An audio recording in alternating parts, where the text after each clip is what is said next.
Yo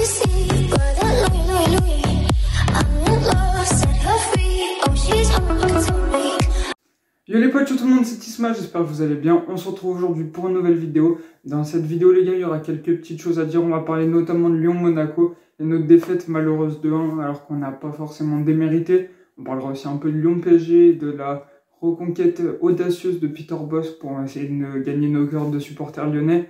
On parlera de FIFA 23 avec les notes des joueurs qui sont sortis. On en reparlera en plus en détail. Et enfin on finira par un petit truc sur la Casette qui est un peu malheureux. On en reparlera. Allez, c'est parti pour la vidéo. On va commencer donc tout de suite avec le match OL-Monaco, notre deuxième défaite de la saison. Ça a été compliqué contre Monaco, notamment lors de la première mi-temps. On a quand même assez bien démarré le match pendant un quart d'heure. Ensuite, la dernière demi-heure de cette première mi-temps était beaucoup plus compliquée. Monaco et Lyon sont installés dans un faux rythme qui faisait que le match était pas du tout intéressant, on va dire. Du coup, c'était assez compliqué de se procurer des occasions, que ce soit pour Lyon et pour Monaco, parce que Lyon en soi fait un meilleur match que Monaco. On a quand même réussi à perdre. Et du coup, Monaco a marqué sur coup de pied arrêté lors de but. Donc ça fait un peu chier. Donc Monaco menait 2-0, donc on arrive 70e minute. Là, Peter Bosz, il a une idée bien néerlandaise qu'on a déjà vue sur beaucoup de coachs qui viennent des Pays-Bas, et notamment Peter Bosz, il l'a déjà fait. Ça, c'est une propriété que tous les coachs de Pays-Bas ils ont. Ça doit être dans leur école de coach, ça doit être dans leur ADN, mais en tout cas, c'est ce qu'ils ont fait. Peter Bosz, à la 70e minute, fait rentrer beaucoup de joueurs, je crois. Il fait sortir un défensif pour faire rentrer Romain Fèvre et Ryan Cherki. Et du coup, on passe sur un plan de jeu plutôt bizarre. 3, 2 et 5. 3-2-5. Lyon a joué en 3-2-5 les 20 dernières minutes. C'est un dispositif particulier, on va pas se mentir, mais qui a fait pas mal de belles choses, parce que Lyon, ils étaient en train de agresser Monaco, fallait voir ça. Hein. Lyon dominait à 100% la fin de match, et Lyon méritait clairement de remporter, voire de faire match nul à la rigueur, mais malheureusement on a perdu, donc on joue avec 5 offensifs, Tété, Toko, Lacazette, Moussa Dembélé, Romain Fèvre, et non pas Tété, je crois que Tété était sorti, et c'est Ryan Cherki à la place de Tété. Donc ce qui fait qu'on joue à 5 avec des joueurs plutôt techniques. Je pense à Romain Fèvre, à Cherki qui mérite beaucoup plus de temps de jeu, on en reparlera un peu. Et du coup, en parlant de Cherki, centre magnifique déposé sur Toko, qui finit, donc une passe de Cherki pour un but de Toko, qui fait qu'on ne va pas perdre le match sur un score vierge pour l'Olympique Lyonnais, mais 2-1 au lieu de 2-0, c'est un peu mieux au goal average, on va dire, mais bon, ça fait chier parce qu'on ne mérite pas de perdre ce match, surtout dans les 20 dernières minutes. On a joué en 3-2-5, ce qui est quand même un dispositif osé, ça c'est clair. Donc on était clairement exposé en contre. Ça marchait pour Monaco parce qu'offensivement c'était un peu compliqué pour eux. Mais ça ne marcherait pas dans les autres équipes, surtout le PSG ce soir. Donc j'imagine que ce ne sera pas un 3-2-5, on y reviendra après sur la compo probable. Et du coup ça va être compliqué d'exercer des matchs comme ça où on est soporifique pendant les 2 tiers du match. Et à la fin on se réveille avec un truc complètement sorti de nulle part. Un truc bien néerlandais, comme on l'a dit, mais qui a marché. Après, je suis pas sûr que ça marchera avec toutes les équipes. Des équipes qui vont assez vite devant, avec des joueurs rapides et techniques et qui ont de la frappe, ça ne passera pas parce que les contre-attaques, ça va être la merde. Hein. Clairement, si on joue comme ça contre des équipes qui savent attaquer, ça va être compliqué. Je dis pas que Monaco ne sait pas attaquer, mais c'était plus compliqué pour eux, surtout contre l'Olympique Lyonnais. Enfin bref, Thiago Mendes d'ailleurs, on va parler de lui, défensivement, toujours éclaté. Ça n'a pas changé. Peter Bosz lui fait toujours autant confiance, mais il est toujours aussi mauvais. Donc il va falloir se poser des questions. On attend le retour de Diomandé, qui mérite clairement sa place en tant que titulaire en défense. Donc Lyon qui a fait de la merde sur ce mercato, on y reviendra aussi un petit peu. Alors, en fin de vidéo je pense, enfin bref on y reviendra. Du coup ça fait un peu chier contre Monaco, qu'on perde 2-1, qu'on mérite le match et qu'on tente un truc osé, que ça marche, mais qu'on soit ça de mettre le deuxième but. Malheureusement c'est le foot. On repart avec 0 points, même si on en méritait beaucoup plus, que ce soit 1 ou 3. C'est un peu dommage, on va pas s'étendre trop sur ce match, vous pouvez mettre votre avis dessus en commentaire. On va parler de Lyon-PSG qui est ce soir. Le choc de la 8e journée de Ligue 1, l'un des plus gros matchs de cette saison, avec un Groupama Stadium à guichet fermé, 59 000 supporters seront là. Interdiction de déplacement pour les Parisiens, ce qui fait que ça a libéré plus de 2500 places pour nos supporters de l'OL. Donc les Bad Guns vont se rejoindre avant le match, je crois, à 18 h aux 3 Cochons. C'est une espèce de bar ou d'auberge, je sais plus exactement, à Lyon avant d'aller au match. D'ailleurs, il y aura un tifo qu'on affichera sûrement la semaine prochaine dans la vidéo de la semaine prochaine. J'en ai aucune idée de ce que c'est, mais on a su que les Bad Guns vont déployer un petit faux. Pourquoi pas Lyon 1950, ça j'ai aucune info sur le sujet. En tout cas, ça fait plaisir parce que l'ambiance, ce sera celle des grands soirs au Groupama Stadium. 59 000 fans, avec un gros tifo qui s'annonce lourd. Enfin, franchement, on est hype les gars et on peut faire quelque chose contre le Paris Saint-Germain. Faut pas partir pas confiant parce que le PSG, ça faisait longtemps qu'ils n'avaient pas fait une saison où ils commencent si fort. Enfin, s'ils commencent souvent fort, mais ça se réduit vite dans le jeu. Et là, on a vu que bah, c'est fort le PSG cette saison. Les trois devant, Messi, Neymar, Mbappé, c'est pas les mêmes que la saison dernière. Hein. La saison dernière, il y avait que 1 sur 3 qui marchait. Là, les trois fonctionnent et les trois sont très bien rodés et très décisifs surtout. Du coup, bah, c'est très compliqué contre le PSG avec au corps du jeu Verratti, Vitinha c'est un double pivot qui va taper aussi parce que franchement, Vitinha c'est très fort. Verratti, bah, on connaît, c'est une valeur sûre. Même s'il a jamais 90 minutes dans les jambes, comme dirait Daniel Riolo, Vitinha c'est fort aussi. Et en défense, bah, leurs trois défenseurs, notamment Marquinhos, Kimpembe et Sergio Ramos ou Danilo Pereira. Enfin, c'est un peu compliqué aussi pour qu'ils trouvent la combinaison défensive, un peu comme nous. Mais en tout cas, ça ne change pas qu'offensivement, c'est très fort. Même si on vient de le dire, c'est un peu plus compliqué derrière. Mais franchement, ils n'ont pas à se plaindre parce que c'est vraiment la meilleure équipe du championnat. Avec Lens, qui est l'équipe qui me font le plus rêver. Du coup, bah, ça va être compliqué de s'imposer contre le PSG, même si Lyon reste sur des gros stats, sur 6 victoires au Groupama Stadium contre le PSG. C'est la seule équipe au monde à tenir ce résultat, à gagner autant de fois contre le PSG dans sa propre enceinte. Ça fait plaisir, ça montre que Lyon est le pire adversaire du PSG.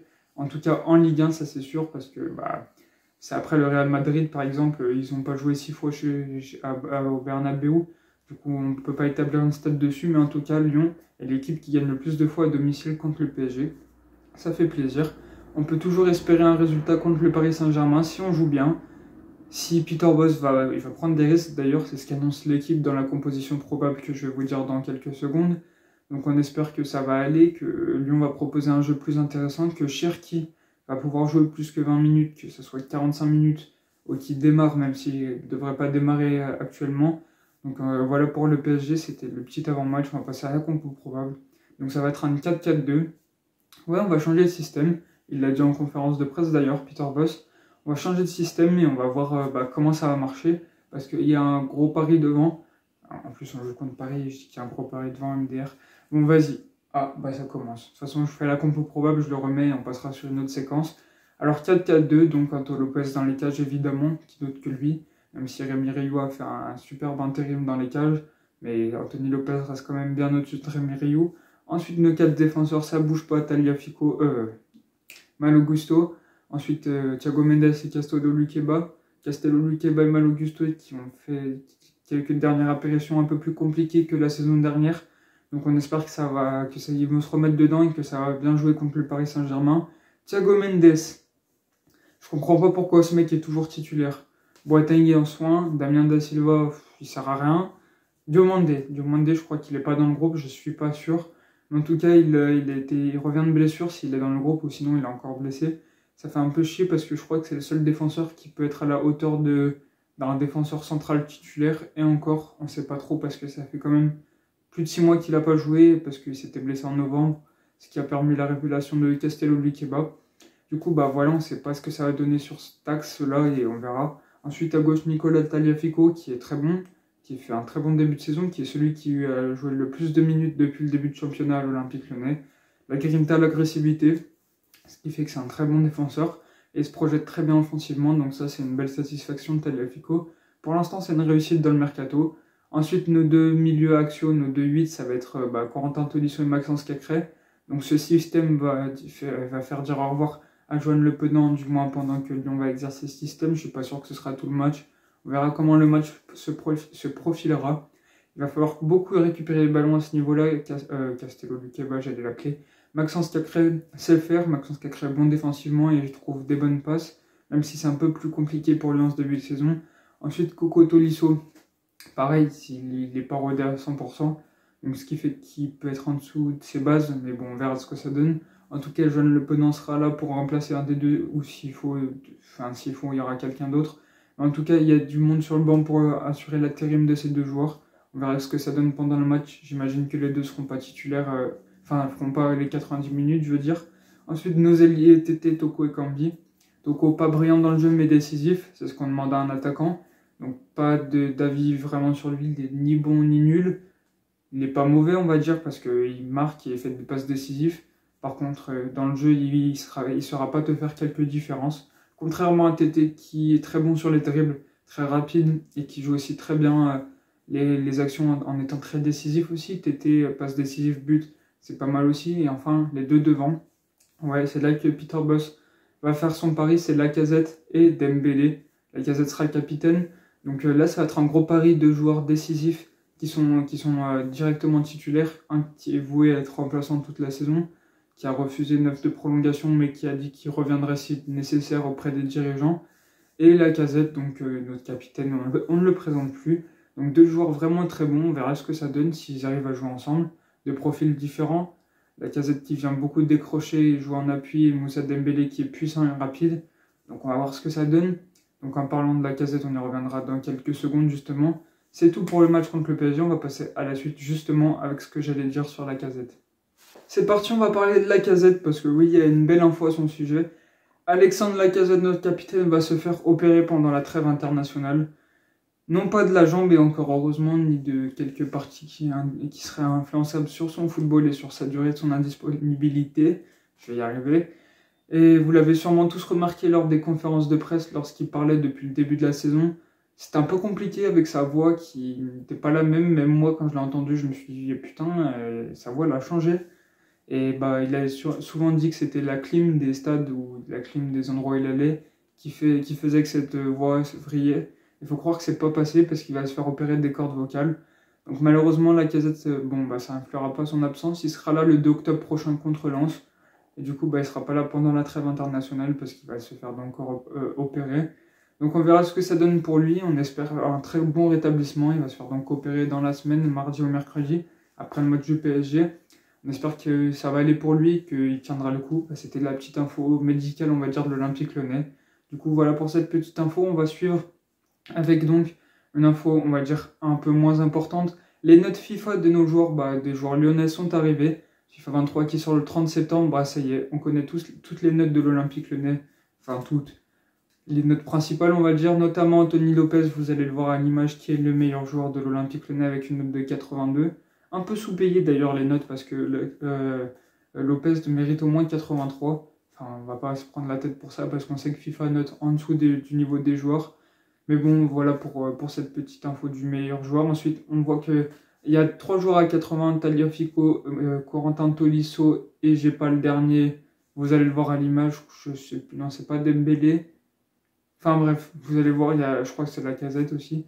Et du coup, Lacazette, Tagliafico et Tolisso sont des joueurs à 81, qui sont, je pense, un peu surpayés pour Tolisso parce que c'est un peu compliqué pour lui en ce moment. J'aurais mis plus à 79-80. Ensuite, Lacazette, j'aurais mis à hauteur de Lopez à au moins 82.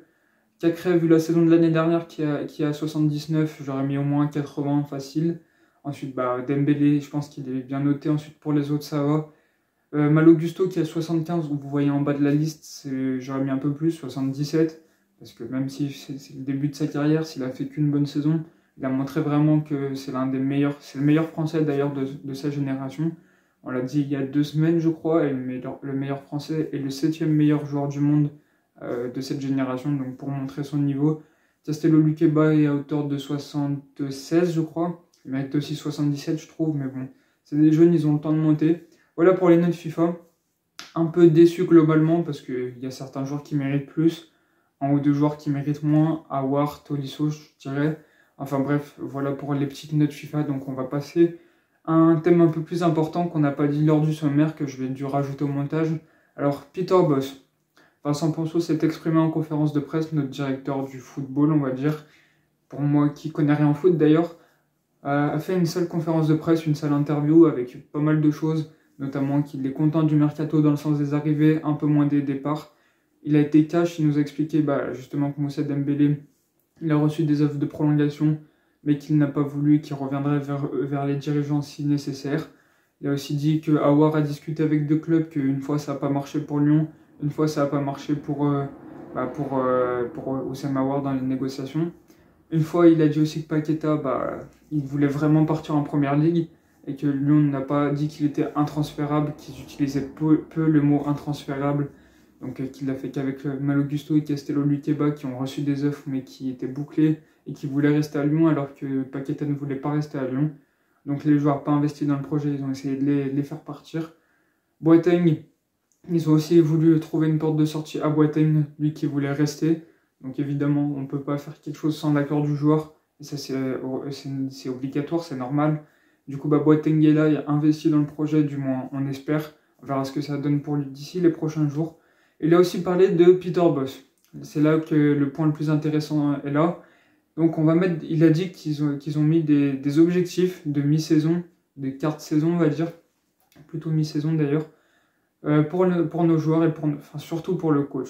Alors il a fixé ses objectifs avant Lyon-Monaco, l'interview était après, donc bien avant il paraît. Et du coup l'objectif qui était censé garder secret juste entre Peter Bosz et Vincent Ponceau et la direction, donc Jean-Michel Aulas, pourquoi pas Chéroux, mais en tout cas ça a fuité. L'équipe a trouvé donc l'objectif qui fait que s'il n'est pas respecté, Peter Bosz, ça dégage. Ce qui ferait donc une défaite contre le PSG ne mettrait pas en danger plus que ça Peter Bosz, puisque il ne sera pas viré avant la date butoir de ses objectifs, on va dire. Alors cet objectif, il est le 13 novembre, après le match contre Nice, avant la trêve où il y aura la Coupe du Monde. Si l'on n'est pas sur le podium, Peter, ça saute, ça dégage. Donc justement, il faut une place sur le podium. Donc à la 20, j'en ai aucune idée quelle journée de Ligue 1 c'est, je pense que c'est moins quand même. En tout cas, la trêve avant la Coupe du Monde. Et du coup, s'il n'est pas sur le podium, ça saute Peter Bosz, donc malheureusement pour lui. On verra ce que ça donne, moi je lui souhaite le meilleur, j'espère qu'on sera sur le podium pour lui comme pour l'Olympique Lyonnais. Ce qui est évident, franchement on lui souhaite bonne chance. Est-ce que vous avez toujours confiance en Peter Bosz? Vous pouvez le mettre en commentaire. Moi j'ai toujours apprécié ce coach, je l'ai toujours défendu. Mais s'il ne réussit pas ses objectifs, il sautera et là on ne pourra plus rien faire parce qu'il n'a pas su mettre en place son jeu l'année dernière. Là ça va un peu mieux, il le met en place. Après il a les joueurs qu'il faut. Mais il faut que Cherki ait plus de temps de jeu, mais ça, j'ai pas l'impression qu'il le comprenne. Il y a deux trucs à faire. Sortir Thiago Mendes pour Diomandé et faire jouer plus Cherki à la place de Toko ou de Tété, peut-être même en 10. On sait pas trop, mais enfin bref, il faut que Cherki joue beaucoup plus parce qu'à chaque fois qu'il monte, qu'il rentre, il est décisif. Et il a beaucoup évolué depuis l'année dernière et sa blessure. Il joue un peu plus pour les autres. Il joue un peu moins tout seul. Il fait des meilleurs choix et il se montre beaucoup plus décisif. Et ça fait plaisir. Donc mettez votre avis sur tout ça en commentaire. J'espère que vous avez kiffé la vidéo. Si c'est le cas, on se retrouve la semaine pro ou sur TikTok. N'hésitez pas à liker, à commenter et à vous abonner. Ciao, ciao.